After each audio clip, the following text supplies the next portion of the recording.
Hello, everyone. This is Blind Philosopher with another edition of Politics 101, and today we're discussing a very relevant issue because the Gorsuch nominations are past the probe are on their way, and we're already in day 4.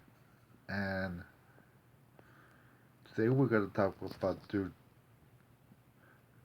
uh, the competing judicial philosophers or judicial method of interpretation. Now, if you have been living under a rock, but I suppose that you're very well that Justin Anthony Scalia passed away last year, and the whole election, one of the issues about was who's going to replace Scalia's seat. Now, the reason why Scalia is so uh, so impactful is that he was one of the proponents or the leaders of judicial philosophy known as originalism, and he defi- he contrasted or uh, his philosophy with the organicalism or organic view of the Constitution. Now, an originalist just um, just on the when deciding cases, they they tend to look at the statute of law and decide on the plain meaning of the law, and not to look at extra. Not to, their job is not to um, make decisions whether they think is good or bad or fair or not fair, but what is legally required. But what does the statute say? Um, uh, that that the law. What does the statute say regarding that case? Let's say uh, we got a case where an employer and the employer is a big corporation, and the employee uh, sues um, for a, a, for let's see a good sues for wrongful termination. This is a I'm using this a parallel as a transact case, but the um the the employee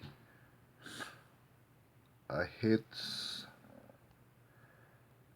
uh, um somebody, and and he he flees the scene. So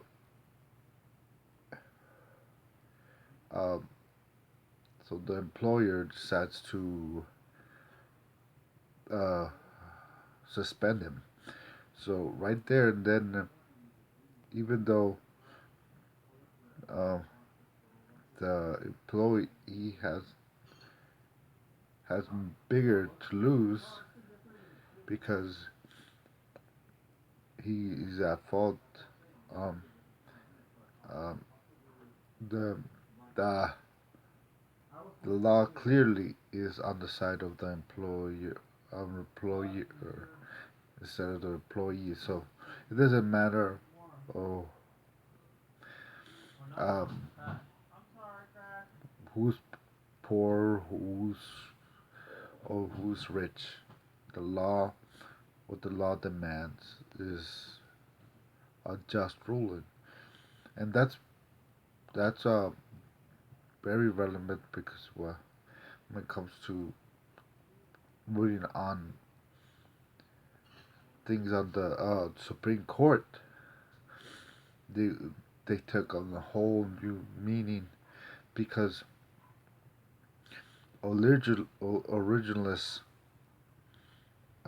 made decisions um, based on the law that based on the facts and the statutes, and they try not to interpret based on their own philosophy, based on, or their own opinions, because then they would be in essence legislating from the bench, and that's why when the John Roberts decided to call a the Obamacare mandate a tax instead of fine, that wasn't outrageous. In order in order to save Obamacare, because Obamacare passed through reconciliation, and in order for to do that, uh, it had to be a budgetary issue. So so he called the fine a tax, and it saved. So in essence, changed the statute to save Obamacare, and that's not what just a good judge should do. Now, on someone who's organic who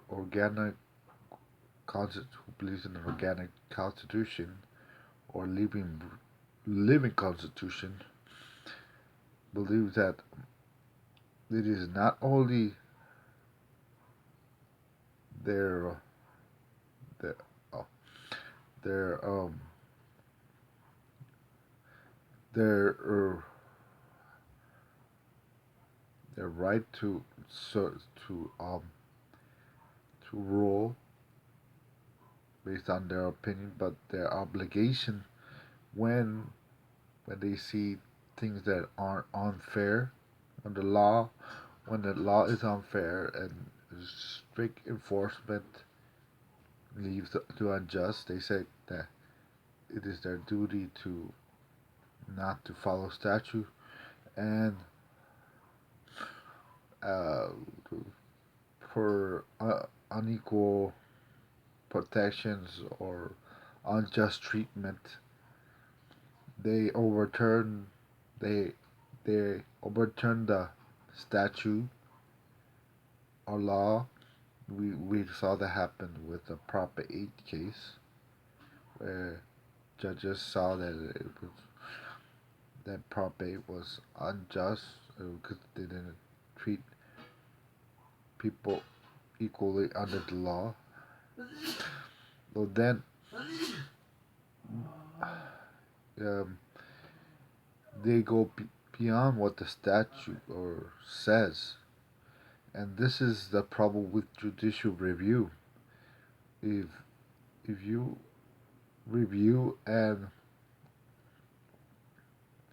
of course the Supreme Court has to interpret the Constitution faithfully, but when you go around overturning uh, laws passed by state and legislator and the Congress, um, based because you find it unjust or don't like it, that means you are an activist judge. That means you're not interpreting the statute. You, you are basically writing your own statute, and that's what that judge is supposed to do. And Neil Gorsuch uh, in his testimony, is he created that he would try to apply the law as written, and not give it his own interpretation or his own opinion. And that is the basis of which we have to uh, uh, judge, well, essentially judge a judge, or whether he will um, uphold the law faithfully with no prejudice one side or another. Not not rich, not poor, not, it doesn't matter. Uh, all that matters are the facts and the statutes, and and what does the law demand the outcomes, uh, regardless of the outcome. And hopefully you will see that as a reasonable and common sense. And originalism, I think, is the the, the golden the the um the golden standard for judicial philosophy, and how and and if if a judge won't doesn't prescribe to that philosophy, then we should be very aware of him, because in essence, uh, the Supreme Court can be used as super legislator. What I mean, super legislators make laws, pronouncements, and have no accountability. I mean, the Supreme Court is not elected by people; they're appointed, and if if they start running rampant and start deciding on their whim, there's no way to keep them in check, and that's what we should be very, like Jefferson said, we should be very wary of a judicial oligarchy, which which makes decision, which puts the power of, of many people in the hands of very few. So we should always strive to um, interpret the law as strictly as we can, and not